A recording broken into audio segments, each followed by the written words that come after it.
Deputy Chief Minister in charge Home Department Preston Tinsong on Friday informed that he has instructed the police to track those behind the social media page Legal Rights Observatory. It may be mentioned that on July 24th, a group of men thrashed a shopkeeper, her son and devotees at Mahadev Khola temple, but the incident was not communal in nature, police have maintained. However, the LRO in a tweet accused the Khasi Students' Union of being behind the attack. Tinsong added that police are on the job to track down those responsible behind the social media page.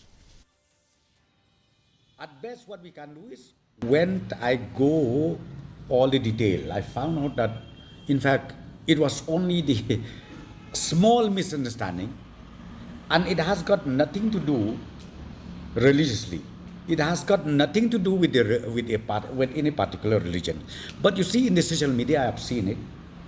They add up, and one so-called organization LRO, lot of comments they made.